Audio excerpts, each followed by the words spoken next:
Alors, les difficultés, les problématiques en fait qu'on rencontre le plus souvent en parcours PMA avec son conjoint, soit ça peut être donc des difficultés à communiquer.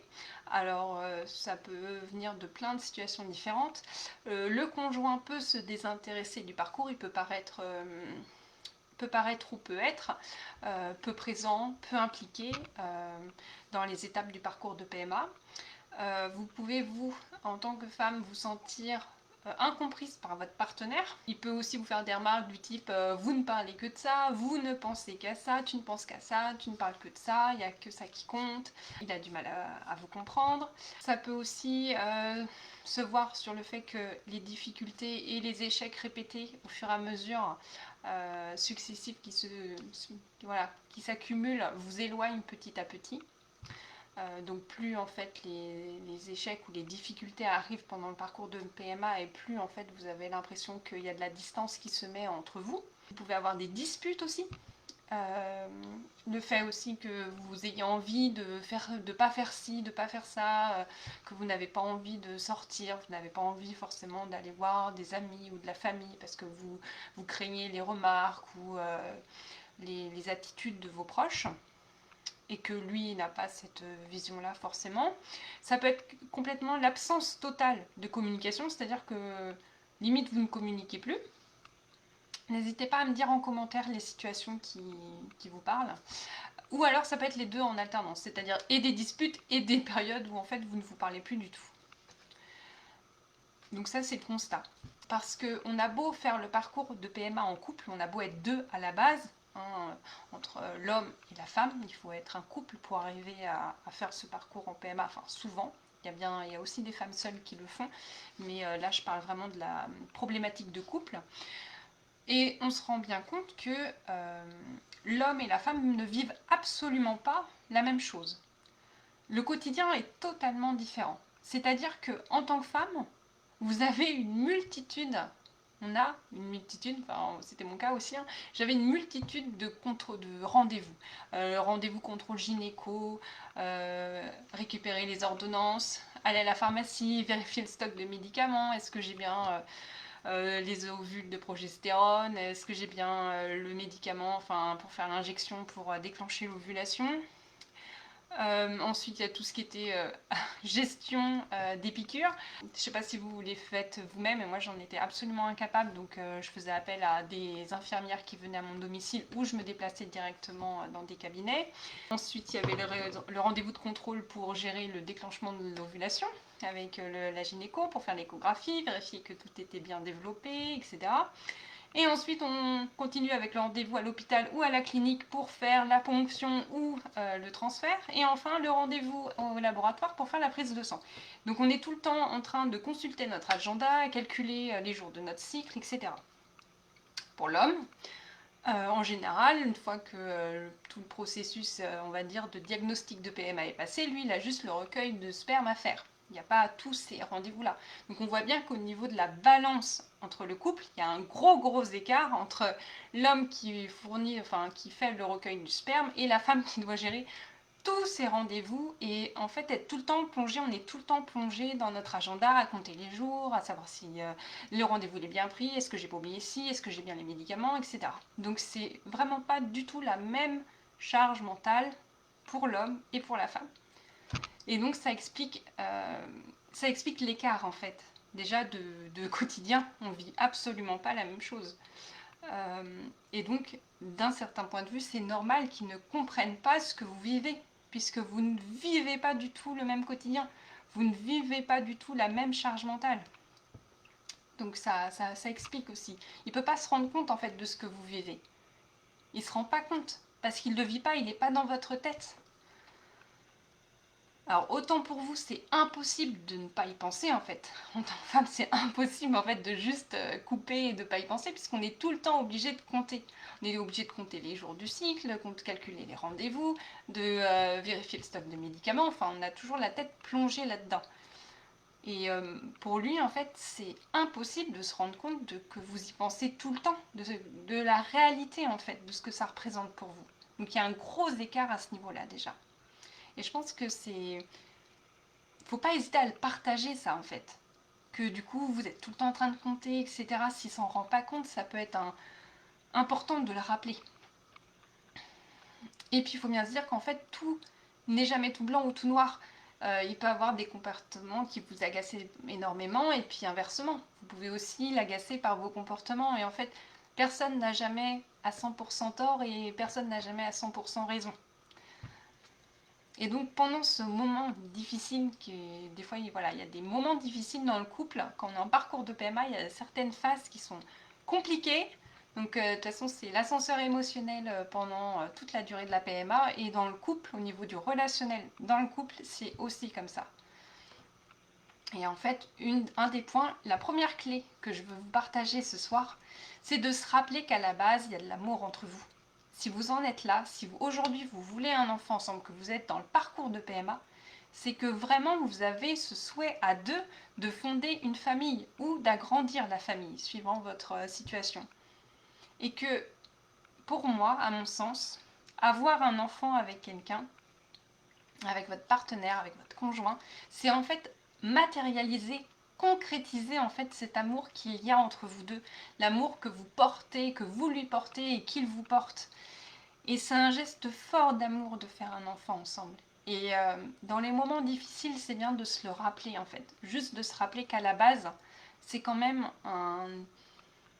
un énorme geste d'amour. Et juste se rappeler qu'en fait, à la base, vous vous aimez profondément. Parce que si vous en êtes là, c'est que vous vous aimez quand même énormément. Et donc, juste se rappeler de ça. Parfois, ça fait beaucoup de bien. Juste là, vous sentez que ça part en vrille. Vous sentez que ça commence à partir en dispute ou que ça commence à créer une tension, un conflit. Rappelez-vous qu'à la base, c'est de l'amour. Rappelez-vous ça. Parce que souvent, on a tendance à le perdre de vue. La deuxième clé, si vous êtes avec un homme, la deuxième, c'est de ne pas lui sauter dessus en fait quand il rentre du travail pour parler. Les hommes, quand ils rentrent dans leur foyer, chez eux, avec vous, si vous habitez ensemble, si tout de suite vous avez besoin de vider votre sac, vous avez passé une mauvaise journée, que ce soit pour le travail ou pour le parcours PMA, n'importe quel sujet, en fait, si vous lui sautez dessus tout de suite, il va se sentir agressé et il va avoir qu'une envie, c'est fuir en fait. Il ne va pas du tout être disponible pour la conversation. Les hommes, quand ils rentrent chez eux, ils ont besoin d'une espèce de sas où ils sont tranquilles. Ils ont besoin d'un temps, juste laissez-les arriver. Ils vont faire leur petit train-train, leurs petites habitudes. Laissez-leur, voilà, 15 minutes ou 30 minutes. Vous allez voir en fait en testant quel temps votre homme a besoin quand il rentre. Quel temps de ça s'il a besoin. Et moi j'avais beaucoup tendance à faire ça, c'est-à-dire que dès que mon mari rentrait, je lui sautais dessus tout de suite et je commençais à lui parler. Il avait à peine enlevé son manteau, je commençais à lui parler, etc. Il s'est passé ci, il s'est passé ça. Et en fait, il n'était pas du tout disponible, il se sentait agressé. Et en fait, on commençait à s'engueuler, à se disputer alors qu'il venait juste de rentrer chez nous. Parce qu'en fait, je lui sautais dessus tout de suite et lui, les hommes, la plupart, hein, je dis pas que ça fonctionne, non. Tout 100% des cas, mais je dirais bien 98%, ils ont besoin d'un temps en fait où ils sont vraiment, voilà, laissez-les arriver tranquillement et ils vont venir à vous quand ils seront prêts en général, ou laissez-leur, voilà, 15 minutes, laissez-lui 15 à 30 minutes, vous allez tester 15 minutes, est-ce que tu es disponible, etc. Mais attendez, laissez-les tranquillement arriver. Ça, c'est vraiment la deuxième clé et ça a vraiment changé ma relation de couple avec mon mari, mais du jour au lendemain, enfin vraiment du tout au tout. Donc ça, c'est vraiment une clé très précieuse et qui me sert encore aujourd'hui. Donc ça fait 15 ans que je suis avec mon mari. On a fait 9 ans d'essai, 9 années d'essai bébé, dont celle de PMA. Donc pour tenir la marée et tenir sur la durée, eh ben, mine de rien, cette clé-là, elle a vraiment sauvé des soirées et nous a évité un bon nombre de disputes. Donc vraiment, ça peut paraître bizarre, mais je vous assure, essayez et vous verrez. Ensuite, la troisième clé que je voulais vous partager, alors ça peut paraître pas naturel, mais je vous la donne quand même, c'est le fait de prendre rendez-vous avec votre mari, votre conjoint, votre partenaire, si vous voulez discuter d'un sujet important. Si vous savez que vous avez vraiment besoin de vous confier et que ça va durer longtemps, prenez rendez-vous. Alors je sais, c'est pas du tout naturel, mais ça permet de vérifier en fait que votre conjoint, que votre partenaire soit disponible. C'est-à-dire que vous montrez un respect de son emploi du temps, parce que peut-être qu'il a quelque chose de prévu, il a peut-être un match avec des amis en ligne, ou il y a un film qu'il veut regarder, il y a peut-être un événement sportif, ou il a peut-être prévu d'autres choses en fait, il a peut-être prévu plein d'autres activités, il a peut-être prévu quelque chose. Et juste le fait de prendre rendez-vous, c'est vous assurer aussi qu'il soit disponible pour vous écouter. Vraiment. Et si vous voulez vraiment parler de quelque chose d'important, eh ben, c'est vraiment une clé à tester, vous verrez. Parce que du coup, ça permet aussi, le fait de prendre rendez-vous un petit peu à l'avance, ça permet de lui, enfin si vous lui dites un petit peu le sujet que vous voulez parler, ça lui permet de réfléchir. Si vous voulez lui dire, bah voilà, moi j'aimerais qu'on parle de ça, est-ce que tu veux réfléchir à ci ou à ça, ça lui permet lui de se préparer et de réfléchir à ce qu'il a envie de vous partager sur le sujet. Ou pas, hein, mais ça peut être une possibilité. Et c'est aussi important à ce moment-là, le fait de prendre rendez-vous, entre guillemets, pour discuter, ça permet de poser une intention claire de discuter calmement. Et de poser vraiment l'intention et de se dire avant de discuter, si en ce moment c'est vraiment compliqué et que c'est tendu entre vous, de poser l'intention de discuter calmement. Et de définir si c'est très très tendu, ou si vous avez tendance, l'un ou l'autre, ou tous les deux, à vous couper la parole régulièrement et que du coup vous n'arrivez pas à communiquer parce que vraiment ça crée des conflits et ça part dans tous les sens, c'est de définir un temps de parole. C'est-à-dire, bah voilà, vous vous mettez d'accord tranquillement, je te laisse parler pendant 5 minutes et ensuite c'est mon tour. Et l'autre n'a pas le droit, ne peut pas intervenir. Pas le droit de critiquer, d'intervenir, il n'a pas le droit de parler pendant ce laps de temps. Limite, presque, mettez un chrono et une fois que le temps est écoulé, il faut que vous jouez le jeu. Enfin, à vous de jouer le jeu aussi, hein. C'est-à-dire que bah, si le chrono sonne et que vous n'avez pas fini, vous vous arrêtez quand même. Et c'est à lui de parler. Et ensuite, vous reparlez.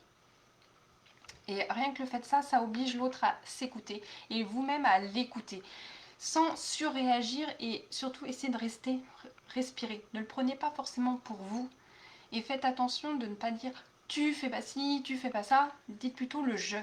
Je, je me suis sentie comme ci, je me sens comme ça, j'ai besoin de, plutôt que de dire le tu qui est très accusateur et qui peut vite mettre sur les nerfs et énerver.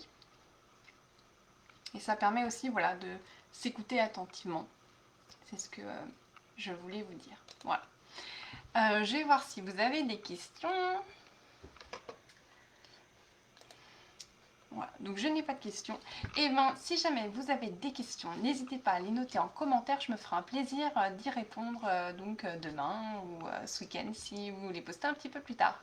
Voilà, j'espère que ça vous aura éclairé, que ça vous aidera dans votre couple. N'hésitez pas à me laisser en commentaire ce que vous avez testé par exemple ce week-end pour me dire si ça a marché pour vous. Donc je vous souhaite une très bonne soirée et je vous dis à bientôt.